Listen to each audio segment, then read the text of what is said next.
नमस्कार, कंज्यूमर अड्डा में आपका स्वागत है। मैं हूं आपके साथ मनोज श्रीवास्तव और आज हम बात करेंगे मून लाइटिंग की। और मून लाइटिंग क्या राइट है? यहाँ राइट को आप दो पर्सपेक्टिव में समझ सकते हैं, एक राइट अधिकार और एक राइट सही।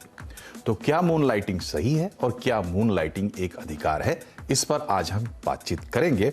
लेकिन यहाँ मून लाइटिंग का मतलब चांदनी नहीं है या चांदनी का स्नान नहीं है। तो क्या है मून लाइटिंग का मतलब, पहले ये समझते हैं, फिर इस पर बातचीत करेंगे। हमारे साथ एक्सपर्ट का एक पैनल भी रहेगा। मून लाइटिंग नौकरी करते हुए कोई दूसरा काम करने को कहते हैं। ये एम्प्लॉयर को जानकारी नहीं देकर, एम्प्लॉयर से छुपाकर लोग ऐसा करते रहे हैं।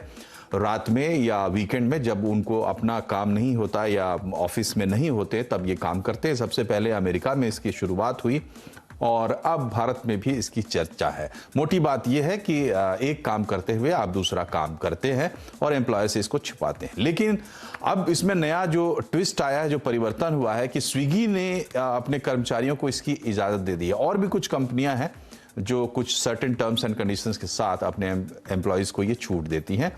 और इसमें शर्त यही है कि ऑफिस के बाद या वीकेंड पर आप काम कर लो, साथ में कुछ आप कमा लो, लेकिन कंपनी के इंटरेस्ट को आप डैमेज ना करें। ऐसा ना कि कंपटीटर के लिए काम करने लगे। इस तरह की कुछ शर्तें होती हैं जो स्विगी ने भी रखी है। तो ये है मून लाइटिंग का कॉन्सेप्ट। अब इंडस्ट्री भी इस पर रिएक्ट कर रही है क्योंकि इस पर बातचीत चल रही है। अलग अलग फोरम्स पर जब ये इंडस्ट्री लीडर्स जाते हैं तो उनसे सवाल भी पूछे जाते हैं।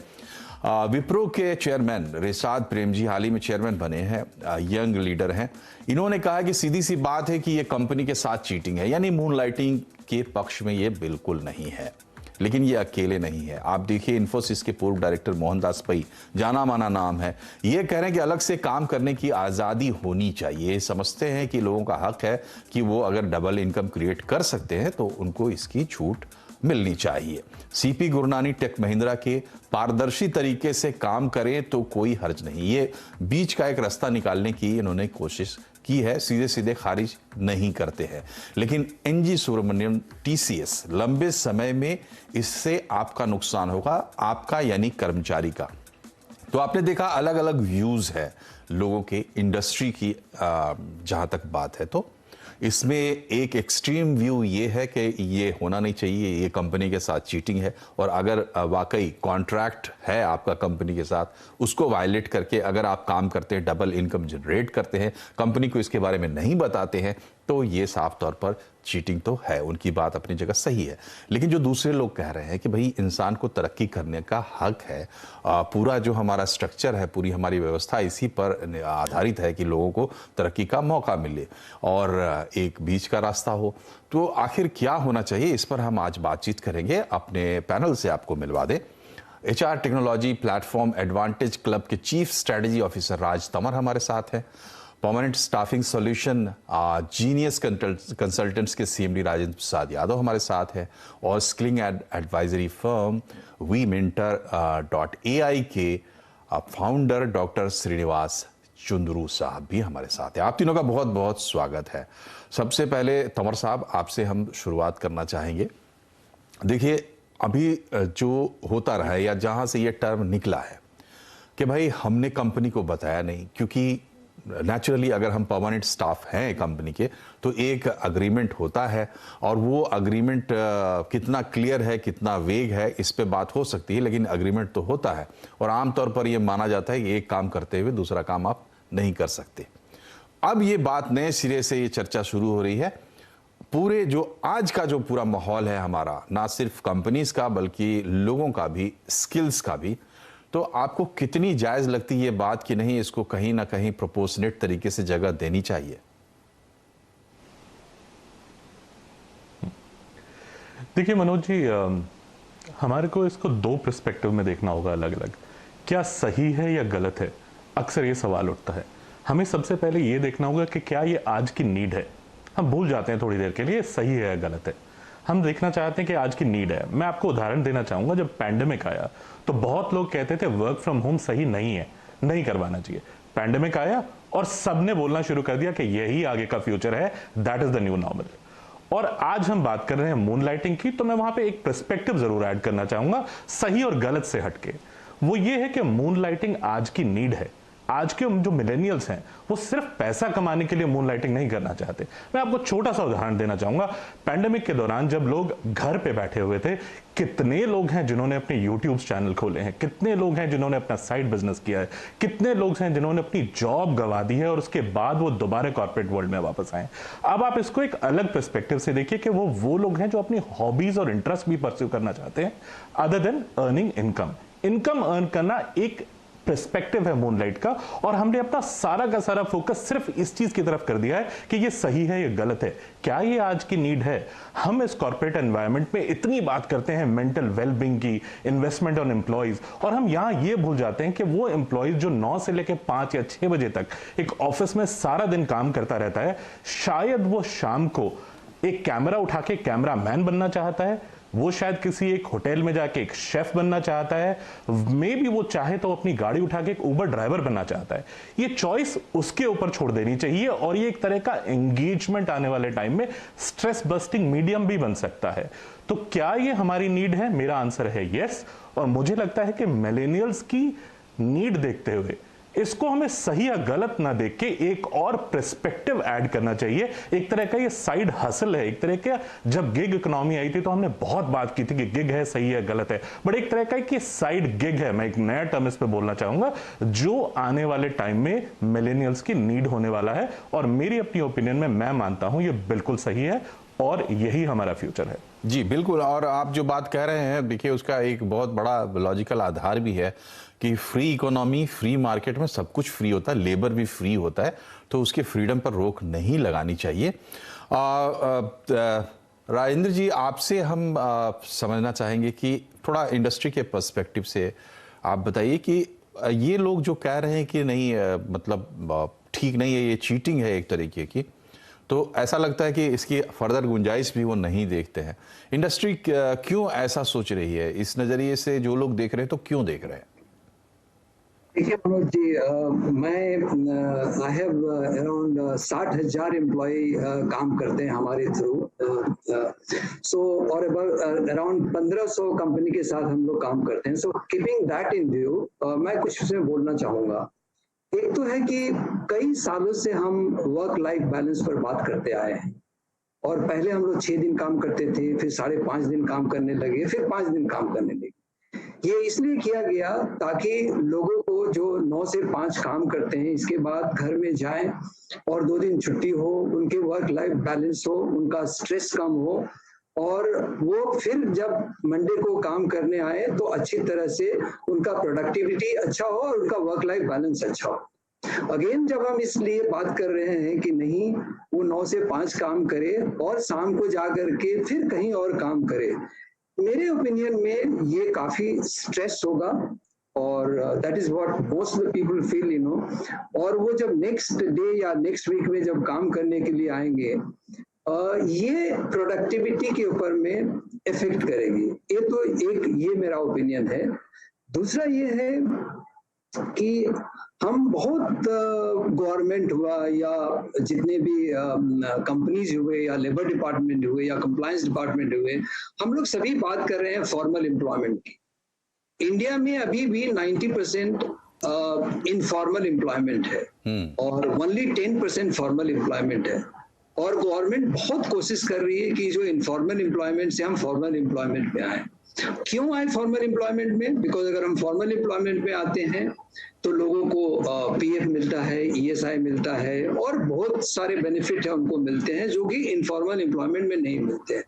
इनफॉर्मल एम्प्लॉयमेंट में पूरी वेज नहीं मिलती है, मिनिमम वेजेस नहीं मिलती है। तो ये जो हम बोल रहे हैं, एक्चुअली ये हम इनफॉर्मल एम्प्लॉयमेंट के तरफ में बढ़ावा दे रहे हैं। जो लोग 9 से 5 काम करेंगे और बाद में जो काम करेंगे उसको तो कोई फॉर्मल एम्प्लॉयमेंट नहीं मिल रहा है, वो इनफॉर्मल एम्प्लॉयमेंट में जा रहे हैं। तो ये दो पॉइंट है मेरे समझ से। अभी we are not ready for working on the moonlighting. Moonlighting का बेसिकली मतलब है जब मून आता है तो शाम को काम करना है। तो क्या हम रेडी है? मेरी समझ से एक तो स्ट्रेस विल बी, प्रोडक्टिविटी पर इम्पैक्ट करेगा, और दूसरा इनफॉर्मल एम्प्लॉयमेंट को ज्यादा जनरेट करेगा और फॉर्मल एम्प्लॉयमेंट को कम करेगा। जी, तो दोनों चीज़ें, आपकी बात में दोनों चीज़ें जो है वो साउंड कर रही हैं। एक तो जो निषाद प्रेम जी ने कही बात कि भाई ये ठीक नहीं है, और दूसरी जो एनजी सुब्रमण्यम ने कही है, सीईओ टीसीएस की, लॉन्ग टर्म में ये एम्प्लॉय को ही डैमेज करेगा, क्योंकि आप अपने करियर में ग्रो करना चाहते हैं तो आपका फोकस कहाँ पे होना चाहिए ये भी आपको सोचना पड़ेगा। चुंद्रू साहब, आपकी राय क्या है? देखिए, ऐसी बात नहीं है कि ये कोई नई चीज़ है, अलग अलग पर्सपेक्टिव से हम लोग देख रहे हैं। पहले भी हमने देखा है, देखिए भारत जैसे देश में करोड़ों लोग ऐसे हैं जो गरीबी से निकले या जिन्होंने अपने परिवार को एक स्टेप आगे बढ़ाया, सिर्फ एक नौकरी करके नहीं बल्कि साइड में कुछ काम करके भी। लोग टाइप करते थे, ट्रांसलेशन करते थे और इस तरह की भी बहुत सारी चीज़ें। तो डायनेमिक्स कई हैं, इसको कैसे स्टीयर करना चाहिए इस पूरे मामले को? मनोज जी, मेरे ख्याल से इसका जवाब हाँ या ना में दे नहीं सकते हैं। मुझे लगता है कि अगर ये मसले को थोड़ा साइड पे रखेंगे, सबसे इंपॉर्टेंट एस्पेक्ट रहेगा कि इसको किस तरह से अमल करेंगे कंपनी। जमीन के जो हकीकत है, प्रैक्टिकलिटीज है, वो किस तरह फैक्टर करेंगे। अगर मैं आपको एक एग्जांपल दूं, कोई बैंक में काम कर रहा है, रिलेशनशिप मैनेजर है एंड बैंक के प्रोडक्ट्स बेच रहा है, और शाम में वो रियल एस्टेट का काम कर रहा है और वही कस्टमर को बेचना है। ये कॉन्फ्लिक्ट ऑफ इंटरेस्ट होगा या नहीं होगा, इसके दो राय हो सकते हैं।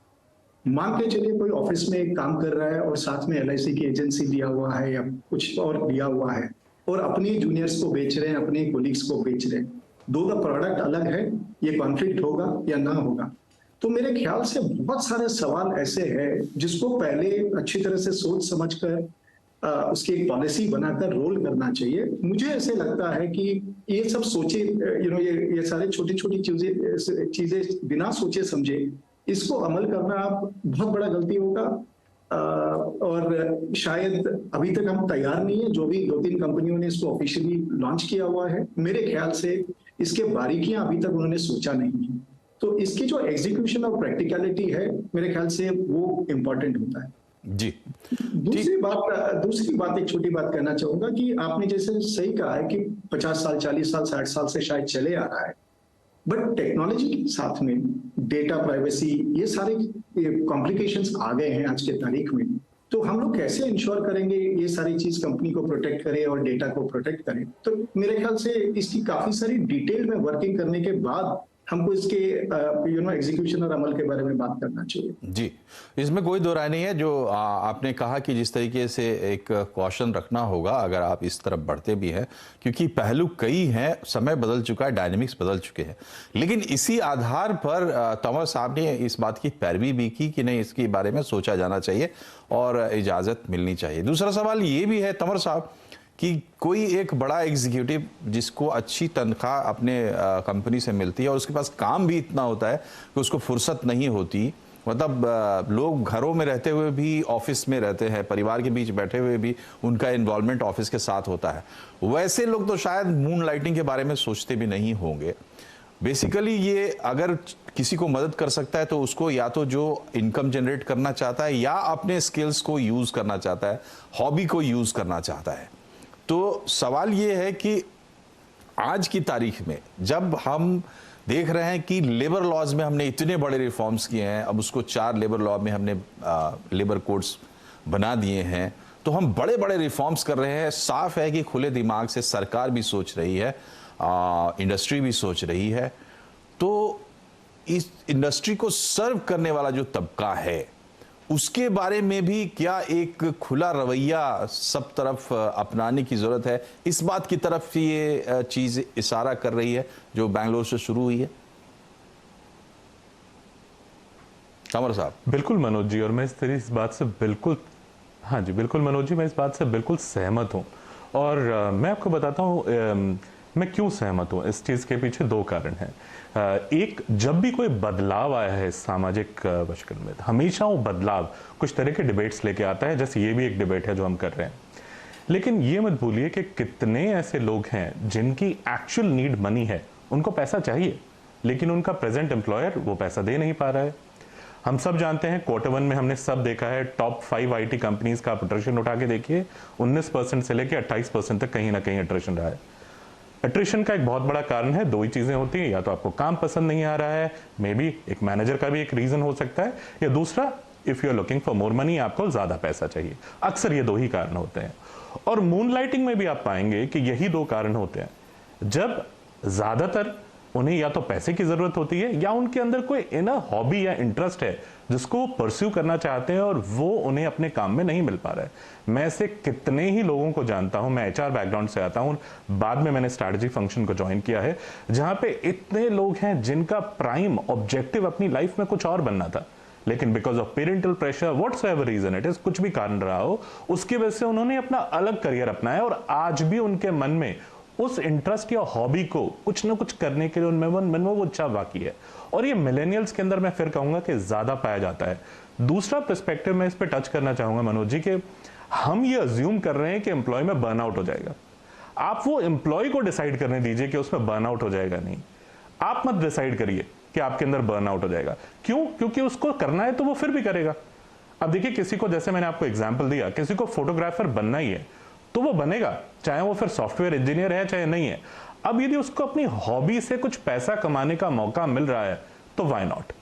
दूसरा मैं आपको उदाहरण दूंगा, यदि मुझे पैसे की जरूरत है आज, रादर देन मैं कोई ऐसा काम करूं कि मैं किसी गलत रास्ते पे चला जाऊं, वहां पे मुझे एक ऑप्शन अवेलेबल हो जहां मेरा एम्प्लॉयर मुझे दे रहा हो ये ऑप्शन कि मैं ऐसा कोई काम कर सकूं जहां मैं इज्जत से एक समाज के अंदर वो 4 पैसे कमा सकूं, तो व्हाई नॉट। अब जहां तक बात आती है इसको कैसे फॉर्मलाइज किया जाए, हमने इस बात पे अभी तक डिस्कशन ही नहीं किया इंडस्ट्री में कि इसको कैसे सही बनाया जाए। हालांकि हम इस चीज पे डिस्कशन में जुड़ गए हैं कि ये सही है ये गलत है। मेरी अपनी राय में हमें दोनों पर्सपेक्टिव सोचने पड़ेंगे और करना ही पड़ेगा आपको। जी, एक पूरा पर्सपेक्टिव का मामला होता है और एटीट्यूड का भी मामला होता है। देखिए, हिंदुस्तान में अक्सर लोग कहते हैं कि एम्प्लॉयर के बारे में कि आप उसका नमक खाते हैं, लेकिन तब लोग भूल जाते हैं कि जो एम्प्लॉय है वो भी अपनी ज़िंदगी वहाँ देता है, खून पसीना देता है। तो यहाँ there are no free lunches, कहीं कोई किसी को कुछ मुफ्त में नहीं देता। समय बदलता है। कोविड पैंडेमिक में स्थितियाँ ऐसी बनी, आईटी सेक्टर में इतनी हायरिंग्स हुई, फिर अचानक रुक गई, तो लोगों को लगा कि ऐसा क्यों हो रहा है। तो डिमांड एंड सप्लाई भी बहुत बड़ा फैक्टर है, किसका हाथ कब मजबूत होता है। और अगर कोई नई बात सामने आती है तो उस पर खुलकर बात जरूर करनी चाहिए। कुछ और पहलू हम टटोलेंगे एक छोटे से ब्रेक के बाद। बने रहिए हमारे साथ।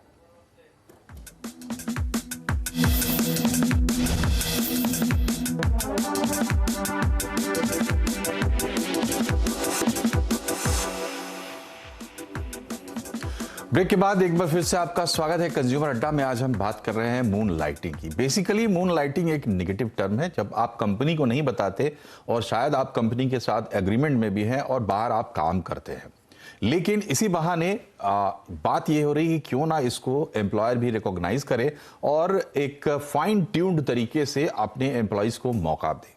समय बदल रहा है, एम्प्लॉयमेंट के तरीके भी बदल रहे हैं। राजेंद्र जी, आपसे मेरा सवाल ये है कि अब हम ऐसे भी देख रहे हैं कि परमानेंट स्टाफ जो है उसका प्रोपोर्शन धीरे धीरे घटेगा। फिक्स टर्म एम्प्लॉयमेंट की बात हो रही है कि ये बढ़ने वाला है। दूसरी चीज है कि जब एक एम्प्लॉय अपने आप को स्किल करता है और स्किल्स अपग्रेड करता है, उसमें उसका खर्चा होता है। तो डायनेमिक्स चेंज हो रहे हैं। ऐसे में क्या एम्प्लॉयज का भी फायदा इसमें नहीं है कि वो अपने परमानेंट एम्प्लॉयज, चूंकि ये परमानेंट एम्प्लॉयज की ही बात है, बाकी लोगों के साथ तो आप कुछ कर नहीं सकते, उनके साथ एक फ्लेक्सिबल अप्रोच लेके आए। और जो लोग ऐसा नहीं कर रहे हैं, कहीं ना कहीं वो अपने एम्प्लॉय के मन में अपनी इमेज को थोड़ा सा निगेटिवली डैमेज कर रहे हैं। या देखिए मनोज जी, अगर इसको हम पहले से देखें तो पहले क्या था, ऑनररी बेसिस में कोई भी एम्प्लॉय जो परमानेंट एम्प्लॉय है उनको ये मौका दिया जाता था कि आप कहीं पर, आपको अगर मान लीजिए आपका हॉबी है पढ़ाने का, तो आप कहीं जाकर के आप पढ़ाइए। आपका हॉबी है किसी एनजीओ में काम करने का, आप जाके एनजीओ में करिए। तो ये तो पहले से था जी। अभी जो नया चीज जो आया है मून लाइटिंग का इंडिया में, ये सडनली आया है और nobody is ready for that, you know, everybody is reacting कि अच्छा है कि खराब है, एम्प्लॉय को बेनिफिट होगा, एम्प्लॉय बर्न आउट हो जाएगा, स्ट्रेस हो जाएगा, एम्प्लॉयर को क्या होगा, लॉन्ग टर्म में क्या होगा। ये अभी डिबेटेबल इशू है, यू नो। मेरे समझ से देखिए, गोइंग फॉरवर्ड जो आपने ठीक ही बोला कि फिक्स टर्म आने वाला है, पर्म एम्प्लॉयमेंट कम होने वाला है। अगर ऐसा होता है जैसे कि अमेरिका में है, यू नो, अगर अमेरिका में आप देखेंगे में और यूरोप में देखें तो टेम्प एम्प्लॉयमेंट ज्यादा पॉपुलर है। दैट मीन्स एक आदमी एक दिन में 3 जगह काम करता है। जी जी जी। अब वहां पर लॉ अलाउ करता है। यहाँ पर इंडिया में क्या है, हमारा जो पीएफ और ईएसआई है या शॉप्स एंड एस्टेब्लिशमेंट है या फैक्ट्री एक्ट है, तो shops and establishment and factory act does not allow dual employ. बिल्कुल बिल्कुल। अगर हम देखें तो हमारा एक यूएन होता है, हमारा 2 यूएन नहीं हो सकता एक एम्प्लॉय के लिए। तो ये सब बहुत सारी चीजें जो अर्जेंट जी उसको टैकल करना पड़ेगा। आखिरी सवाल एक चुंद्रू साहब से भी ले लेते हैं। बहुत सही बात कही राजन जी ने, जो हमारा ट्रेडिशनल कानून भी है फैक्ट्री एक्ट खास करके, वहां तो इजाजत ही नहीं है, तो यानी हम सोचते नहीं रहे हैं। लेकिन चुंद्रू साहब, क्या हम आज इस बात पर डिस्कशन इसलिए कर रहे हैं क्योंकि माहौल बदला है, क्योंकि डिमांड एंड सप्लाई की बात होती है हर चीज में, चाहे वो गुड्स एंड सर्विसेज हो चाहे वो लेबर हो, तो क्या इस वजह से ये बात हो रही है? और असल में हकीकत ये है कि हम सही गलत का फैसला करने वाले कोई नहीं होते, उचित अनुचित का, और ये चीज जो है अपना रास्ता बना रही है अब। मनोज जी, मेरे ख्याल से ऐसा है कि ये चीज कई सालों से है, बट अभी जो एट्रिशन चल रही है, जो चैलेंजेस चल रहे हैं, जनजी का द ग्रेट रेजिग्नेशन पीरियड चल रहा है, सबके अलग अलग तौर तरीके होते हैं। मुझे लगता है कि ये जो बात आई है, मेन रीजन ये है कि सारे कंपनीज जुलझ रहे हैं कि किस तरह से हम एट्रिशन कम करें, किस तरह से हम अपने एम्प्लॉयज को खुश रखें, स्पेशली टेक एनवायरनमेंट में। तो ये सारे एक्सपेरिमेंट्स थोड़ा ओपन में लाना चाहते हैं। मुझे लगता है इससे एक लॉन्ग टर्म पर्सपेक्टिव देखकर, जैसे आपके एक पैनलिस्ट राज साहब ने बताया कि अभी तक हम ये डिस्कस नहीं कर रहे इसको कैसे एग्जीक्यूट करें, पॉलिसी क्या होना चाहिए। तो मुझे लगता है ये फ्लेवर ऑफ द वीक नहीं होना चाहिए, और मेरे ख्याल से आज के तारीख में जिस भी कंपनी ने लॉन्च किया है, ये फ्लेवर ऑफ द मंथ जैसे लग रहा है मुझे। ओके, तो आप ये मानते हैं कि ये अभी चूंकि ऐसे वक्त आ गया है, कुछ ऐसी चीजें हैं टेम्परेरी है, साइक्लिकल हैं आप कह सकते हैं, उसकी वजह से। तो अलग अलग राय आपने सुनी हमारे पैनलिस्ट की इस पर, और ये बात तो अभी शुरू हुई है, लंबा चलेगा। फिलहाल चूंकि कार्यक्रम में समय कम है, आप तीनों का बहुत बहुत शुक्रिया। नमस्कार।